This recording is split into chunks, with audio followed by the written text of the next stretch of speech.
তামিম ইকবালের ব্যাটের কালেকশন তো সবারই জানা। অনুশীলনের সময় তাকে প্রায়ই দেখা যেত জোড়া ব্যাট নিয়ে মাঠে প্রবেশ করতে।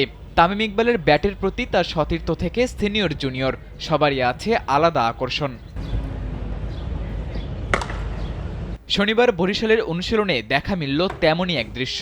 এদিন অনুশীলনের সময় তামিম ইকবাল একটি কিংবা দুটি নয়, তিনটি ব্যাট নিয়ে আসেন অনুশীলন করতে।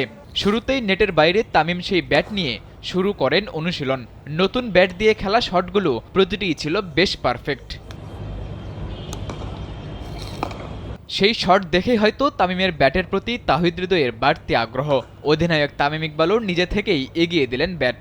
সেই ব্যাট দিয়ে হৃদয়ের খেলা শটগুলো আবার খুব কাছ থেকে পর্যবেক্ষণ করলেন তামিম ইকবাল নিজেই।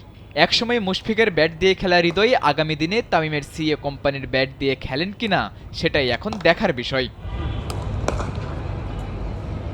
তামিম ইকবালের ব্যাটের প্রতি শুধু তাহিদ হৃদয়ই নয়, আগেই বলেছি প্রায় প্রতিটা ক্রিকেটারই চান তামিমের ব্যাট নিয়ে খেলতে। তাই তো হৃদয়ের পর বরিশালের আরও দুজনকে দেখা গেছে তামিমের নতুন ব্যাট নিয়ে অনুশীলন করতে।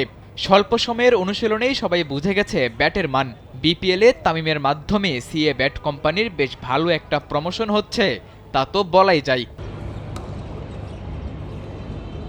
সর্বশেষ তামিম ইকবালের ব্যাট নিয়ে অনুশীলন করতে দেখা গেছে ওপেনার তানজিদ হাসান তামিমকে।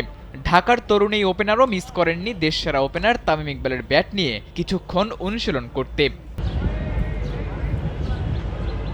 তামিম ইকবালের ব্যাটের প্রতি আগ্রহ থাকার খবর তামিম নিজেও বেশ ভালো করেই জানেন। তাই তো তামিমকে অনেক সময় দেখা গেছে ভক্ত, সতীর্থ কিংবা জুনিয়র ক্রিকেটার অনেককেই ব্যাট উপহার দিতে।